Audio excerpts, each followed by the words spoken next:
Ladies and gentlemen, let's give it up for the land of maple syrup. Let's feel the burn, Senator Bernie Sanders.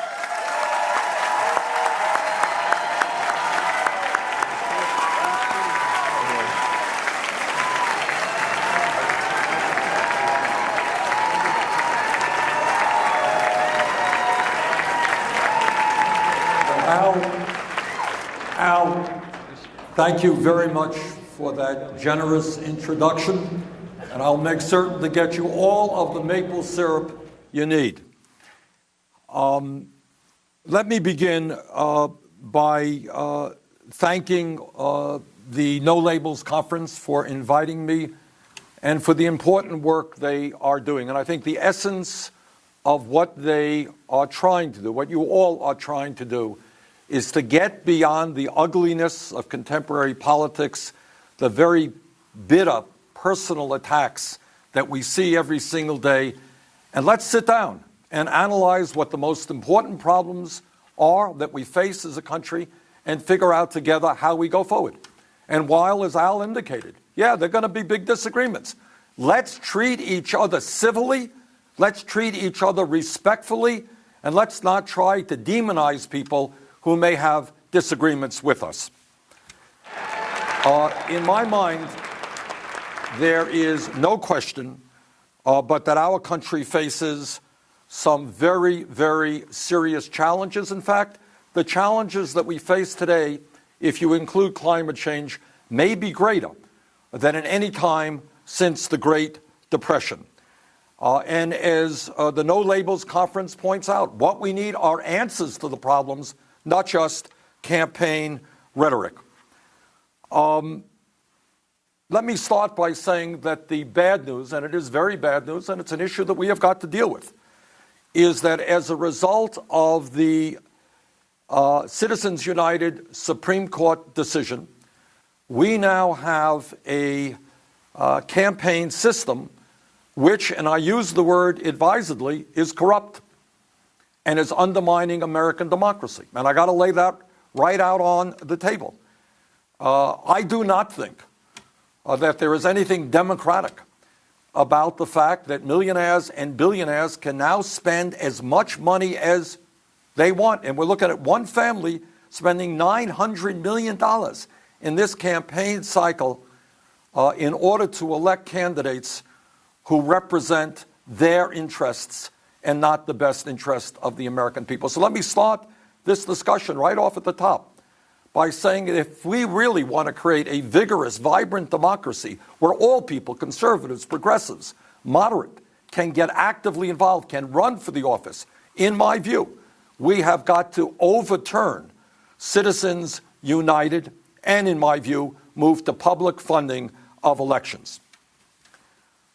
When we talk about the economy, and I thank the No Labels Conference for focusing on this issue, let us be clear.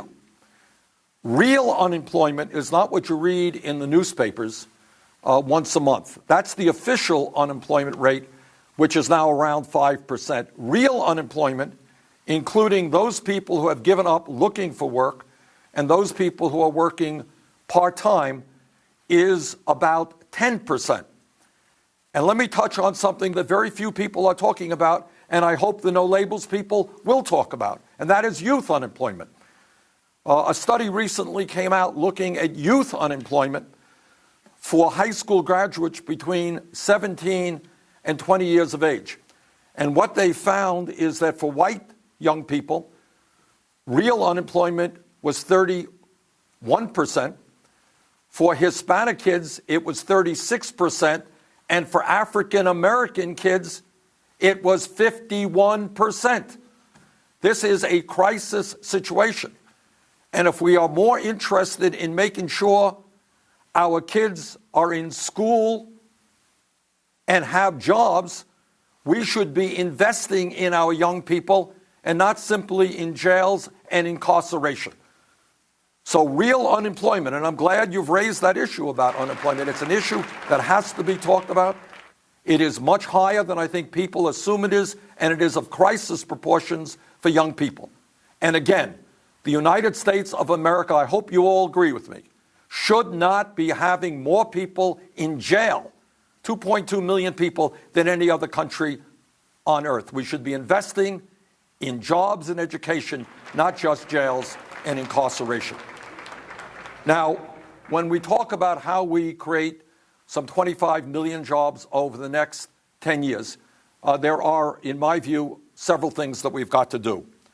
First, we have got to understand, and I think there is widespread bipartisan agreement on this, we have got to understand that our infrastructure, our roads, bridges, water systems, wastewater plants, our airports, our rail system, our levees, our dams, in many parts of this country, we have not invested sufficiently in our infrastructure. And according to the American Society of Civil Engineers, we need trillions of dollars of investment because in many ways our infrastructure is crumbling, falling further and further behind many other countries. And that is why I have proposed a $1 trillion investment over a 5-year period in rebuilding our crumbling infrastructure. And that unto itself would create up to 13 million decent paying jobs, and at the same time, because we're improving our infrastructure, make our country more efficient, more productive, and in fact, safer.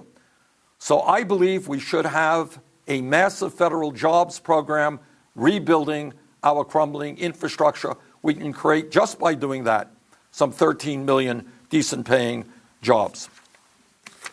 When we talk about job creation, it is also important to be talking about not just how we create new jobs, but how we prevent the loss of millions of jobs. Here's the simple truth. As a result of our disastrous trade policies, policies like NAFTA and CAFTA and permanent normal trade relations with China, we have lost millions of decent paying jobs because what corporations have done is simply shut down in America, moved to low-wage countries abroad, hired people there, and then brought their products back into this country. Since 2001 in America, we have lost about 60,000 factories. Not all of that can be attributed to trade, but a lot of it can be.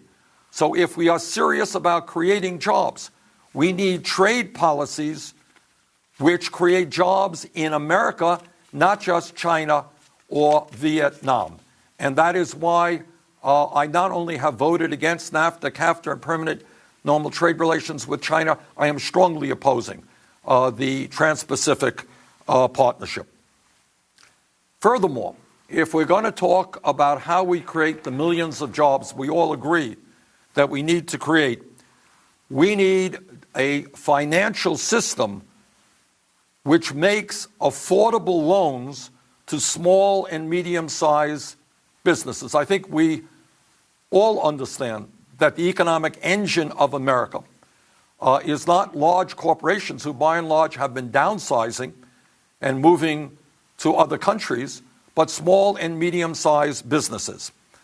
I have very deep concerns about our current financial system in which you have a handful of banks on Wall Street. You have 6 large financial institutions which have assets equivalent to about 60% of the GDP of the United States of America.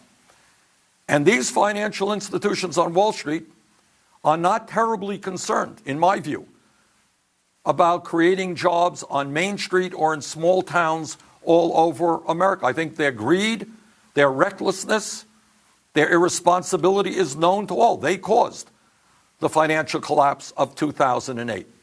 So I think what we have to do is put greater emphasis and support for community banks, for credit unions, financial institutions who are part of the communities they serve, who know the people in the communities, who know the people who want to buy homes, who know the people who are running small and medium-sized businesses. And let me be very honest with you. I think when you have today 3 out of the 4 largest financial institutions, much larger today than they were when we bailed them out because they were too big to fail, you know what? I think it is time to reinstate Glass-Steagall legislation and also to break them up. You know, if Teddy Roosevelt were alive today, and as Al knows, Teddy Roosevelt was a good Republican.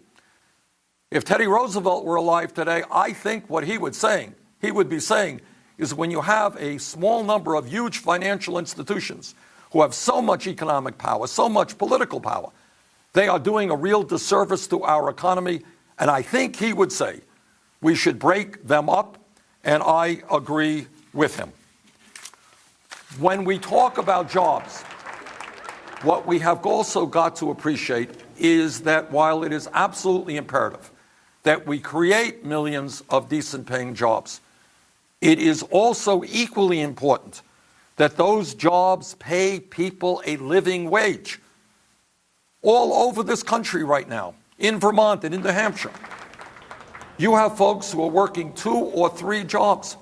They're working 50, 60 hours a week trying to provide for their families, trying to cobble together some health care.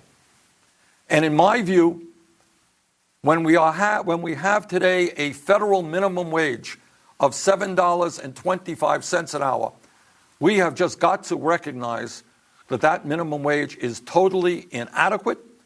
We have got to raise that minimum wage to a living wage.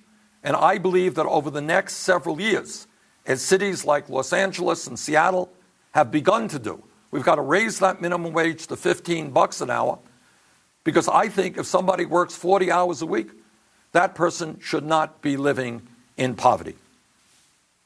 Now, you have also raised the very important issue of Social Security and Medicare, and let me briefly touch on them. First, despite some of the rhetoric you may have heard from many politicians, Social Security is not going broke. I know every day on television somebody is saying Social Security is going broke. We got to cut Social Security, got to raise the retirement age. That is simply not accurate. The truth of the matter is, according to the Social Security Administration, I don't think anybody contests this, Social Security has about $2.8 trillion in its trust fund and can pay out every benefit owed to every eligible American for the next 19 years. Now, that tells us that we don't have a major crisis, but frankly, 19 years is still too short a period of time, and we have got to figure out how we can extend the life of Social Security a lot longer than that to make sure that our kids and our grandchildren know Social Security will be there for them. In my view, the fairest way to extend the life of Social Security for the next 50 years is to make sure that the wealthiest people in this country, many of whom are doing phenomenally well, start paying the same percentage of their income into the Social Security system as the middle class and working families of our country currently pay. Right now, as you know, somebody who is making hundreds and hundreds of millions of dollars a year pays the same amount of money into the Social Security Trust Fund as somebody who makes $118,500 a year. In my view, that is wrong. What I would do, and we've introduced legislation to do this, what I would do is apply the payroll tax on all income starting at $250,000 a year, and I would use this revenue not just to extend the life of Social Security, and my proposal would extend the life of Social Security to the year 2061, but I would also expand Social Security benefits. And here's the truth. In my state of Vermont, I mean, I've talked to too many seniors in Vermont and seniors all over this country. There are seniors and people with disabilities who are trying to get by on horrifically low incomes. You talk to people who are trying to make it on $10,000, $11,000, $12,000 a year, and the truth is you really can't survive on that level of income. And that means not buying the prescription drugs you need, not heating your home in the winter, not buying the food adequately need. And in fact, we should be cognizant of the fact that the average Social Security benefit today is just $1,328 a month. So my view is that we should extend Social Security, we should expand Social Security, and we do that by lifting the cap on taxable incomes. Now, you've asked a good question about Medicare, so let's talk about Medicare. But when we talk about Medicare, we have to broaden that discussion a little bit to talk about health care in America. And here are the simple facts. The United States today spends far more per capita, per person, on health care than do the people of any other country. That's just a fact. And despite the gains of the Affordable Care Act, where some 15 million more Americans now have health insurance, we still have 29 million people in this country who have zero health insurance, and many people are underinsured with high deductibles and high co-payments. And sometimes they just don't get to the doctor because they can't afford to pay for their deductibles. In my view, and I know not everybody agrees with me, but in my view, the United States of America has got to join every other major industrialized country on earth and guarantee health care to all people as a right, not a privilege. Now, those of us who live in New Hampshire, those of us who live in Vermont, we border on Canada. And Canada has managed to provide health care to every man, woman, and child in their country in a much more cost-effective way than we do. Germany has a different system. Denmark has a different system. The UK, France, they all have different systems. But the commonality of their systems is everybody has health care as a right, and all of those systems provide health care to their people in a more cost-effective way. And by the way, the health care outcomes from many of those systems is better than ours in terms of longevity, life expectancy, infant mortality rates, etc. Last point, you ask, how do we balance the budget by the year 2030? And that's clearly an important issue. And the good news is that since President Obama was elected, we have made some pretty significant progress. When President Bush left office, as most of you know, we were running up a record-breaking $1.4 trillion federal deficit. Today, while too high, the federal deficit is down to $426 billion. So that is making some progress, but obviously it is still a large deficit, and we have a national debt of over $18 trillion, and that is a serious problem.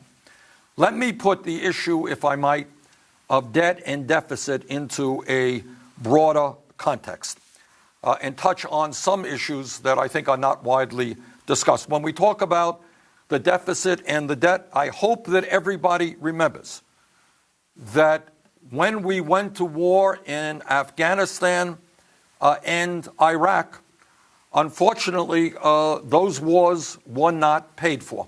They were put on the credit card. And those wars will end up costing us somewhere between $4 and $6 trillion. And I got to tell you, I have a hard time understanding how some members of Congress can come forward and say, oh, we've got to cut Social Security and Medicare and Medicaid and education and nutrition programs for hungry kids because we have a deficit. Oh, but when it comes to war, not a problem. Not a problem. We're just going to put it on the credit card. And I think that that is very, very wrong. Second point, when we talk about deficits and debts, it has to be put into the broader context of what has been going on economically in America in the last 30 or 40 years. And that reality is, as I think most people know, is that there has been a huge transfer of wealth to the tune of many trillions of dollars, going from the middle class to the top 0.1%. In fact, since 1985, the top 0.1% has seen its share of our nation's wealth more than double, while the middle class has lost trillions of dollars in wealth. So when we talk about deficit reduction, or we talk about government in general, that fundamental reality has got to be understood. The middle class is shrinking. The very rich are becoming much richer. Corporations, in many ways, many of them are enjoying record-breaking profits. Today, the top 0.1% owns almost as much wealth as the bottom 90%. Is that the kind of economy we think America and the middle class deserves today? Despite people working incredibly long hours, 58% of all new income is going to the top 1%. So in my view, when we talk about investments that have to be made in our country in terms of education, terms of infrastructure, that reality has always got to be paramount. Middle class shrinking, wealthiest people doing phenomenally well. So, in order to make progress in reducing our deficit and our national debt, we obviously need to make certain that our government is running as efficiently as possible. And all of you know, whether you're conservatives or progressives, that is not the case. A lot of inefficiency and a lot of waste. All that I would add to that general thought is we also have to take a look at the Department of Defense. You know, sometimes people say, oh, government is terrible, it's inefficient. Let's just throw more money at the Department of Defense. That's wrong. When we talk about running an efficient government, that has got to include the Department of Defense. It also means, in my view, that we need to move aggressively toward real tax reform so that those individuals and corporations who have the best ability to pay, in fact, do so. And let me just give you a few ideas on that subject. At a time when we are losing $100 billion a year in revenue because corporations are stashing their profits in the Cayman Islands and other offshore tax havens, we have got to this legalized tax fraud. It is just wrong. It doesn't make any sense that you have profitable corporations making billions of dollars a year in profit, in some cases not paying one nickel in federal income tax. At a time when the 15 wealthiest people in this country increased their wealth by $170 billion in the last 2 years, I would significantly increase the estate tax on inherited wealth of more than $3.5 million. Furthermore, as Warren Buffett often reminds us, we have a tax system which enables some of the wealthiest people in this country to have an effective, i.e. real tax rate, which is lower than truck drivers or nurses. And that makes no sense to me, nor do I think it makes sense to the American people. So bottom line is, wealthiest people becoming much wealthier, large corporations in many cases enjoying huge profits, middle class in many ways disappearing. If we're going to deal with the deficit and the debt, we have got to have a tax system which asks those people on top who are doing extraordinarily well to start paying their fair share of taxes. Very last point. You raised an important question about making the United States energy secure by 2024. And I agree with you. I want to see that happen as well. But in all due respect, and I say this respectfully, when we talk about energy, there is, in fact, an even more important issue than just energy independence. I sit on both the Senate Environmental Committee and the Senate Energy Committee. And what I can tell you without the slightest hesitation is that the scientific community is virtually unanimous. Climate change is real. Climate change is caused by human activity. Climate change is already causing devastating problems in our country and around the world. And what the scientists tell us is if we do not get our act together now and transform our energy system away from fossil fuel to energy efficiency and sustainable energy, the planet that we are going to be leaving our children is a planet that will be in a lot worse shape than the planet we enjoy today. And that is morally unacceptable. It is unacceptable to say, well, we don't care about the planet we're leaving our kids. We're just going to go on, same old, more and more fossil fuel. So yeah, I want to see us move toward energy independence. The way you do that is aggressively move forward toward energy efficiency, toward a transportation system which is not just dependent on automobiles, and invest aggressively in wind, solar, geothermal, and other sustainable energies.